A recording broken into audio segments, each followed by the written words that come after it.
मकर संक्रांति का पर्व जो कि एक खुशी देने वाला पर्व है, हर तरफ जयपुर हो, राजस्थान हो या पूरा भारत हो, देश के हर कोने कोने में मकर संक्रांति का पर्व बहुत ही हर्षोल्लास के साथ मनाया जाता है।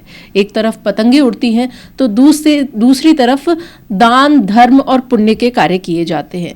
आखिर किस तरीके से मकर संक्रांति का पर्व आपके जीवन में भी खुशियां ला सकता है और क्या रहेगा राजस्थान का भाग्य, इसी के बारे में हम जानेंगे। हमारे साथ उस इंसान से, उस शख्सियत से मैं कहूं तो कम नहीं होगा, जो कि आज जयपुर देश दुनिया को बहुत ही एक अच्छा रूप दे रहा है, सजा रहा है, संवार रहा है अपनी ज्ञान की शैली से।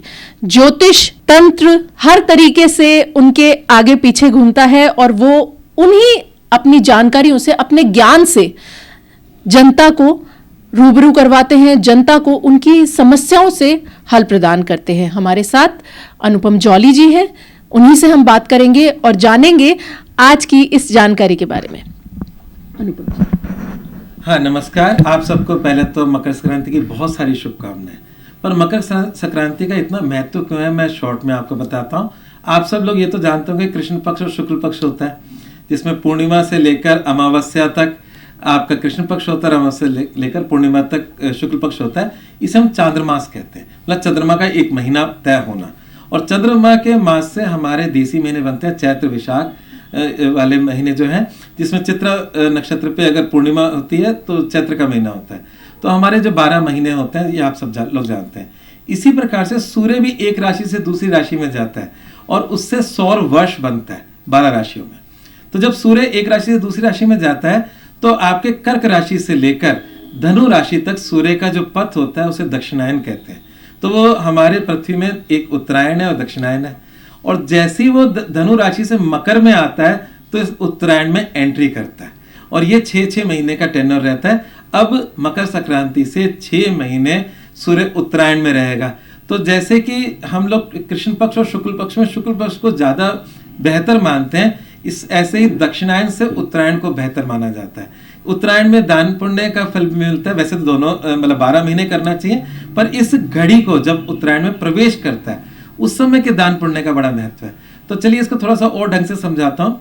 आप सबने महाभारत पढ़ी होगी या महाभारत के बारे में बहुत कुछ सुना होगा, भगवत गीता के बारे में सुना होगा। तो हमने देखा कि जो दोनों पक्ष थे, कौरव और पांडव, उनमें दोनों में पूजनीय थे भीष्म पितामह।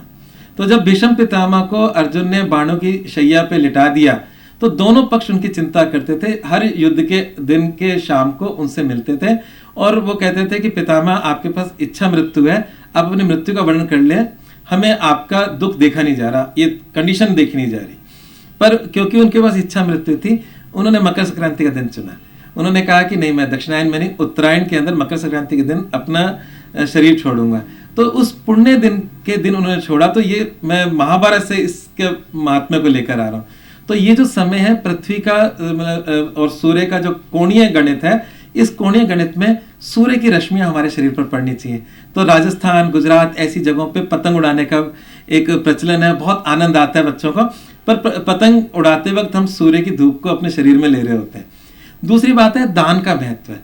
तो दान, जैसा उन्होंने कहा अभी कि क्या करना चाहिए और कैसे करना चाहिए, तो इसमें दान का महत्व ये है कि ये जो सर्दियों का मौसम है, ये करीब करीब मध्य की सर्दियां हैं और ये मौसम जो है, इस मौसम में हमारा शरीर पचा लेता है। हमारे शरीर को जैसे तेलीय चीज़ें की जरूरत होती है, हमारे शरीर में खुश्की होने लगती है, तेलीय चीज़ों की जरूरत होती है। और जो तिल शब्द है वो तेल से बना है ना। अगर आप तिल के एक मतलब तिल को अपने नाखून से करेंगे तो उसमें तेल निकलेगा।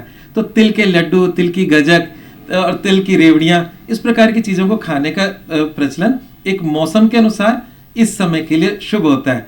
तो हम सब तो खा सकते हैं, पर जो गरीब लोग हैं उनका क्या? गरीब लोग तो तिल के लड्डू और ये सब कैसे खाएं? तो उनको कंबल बांटना और तिल के लड्डू जैसी चीज़ें देना इस दिन के लिए मतलब सुरक्षित है। साथ ही साथ सुपाच्य की अगर हम बात करें तो वह खिचड़ी, तो खिचड़ी का प्रचलन है इस दिन, तिल की चीज़ों का प्रचलन है, कंबल के दान का प्रचलन है, पशु पक्षियों को भी देने का प्रचलन है, चाहे वह हरा चारा गाय को डालें। तो किसी भी प्रकार से इस दिन हम जितना दान पुण्य कर सकते हैं करें। वैसे मैं फिर कहूँगा 12 महीने करना चाहिए, परंतु जब हम ऐसे त्यौहार लेकर आते हैं तो एक मौका मिल जाता है कि जब हम धर्म ग्रंथ कहते हैं कि इसके कई गुना प्रभाव मिलेंगे, तो क्योंकि इंसान मेरे ख्याल से लालच उसका जीवन का मूल है, पर लालच से भी अगर अच्छा कार्य करता है तो कोई बुरी बात नहीं है। तो मकर संक्रांति के दिन खूब पुण्य करें, उसके कई गुना परिणाम आपको मिलेंगे। तो इस दिन का बहुत महत्व है। ऐसे ही और वीडियोस देखने के लिए सब्सक्राइब करें मॉर्निंग न्यूज इंडिया को और जुड़े रहिए हमारे साथ।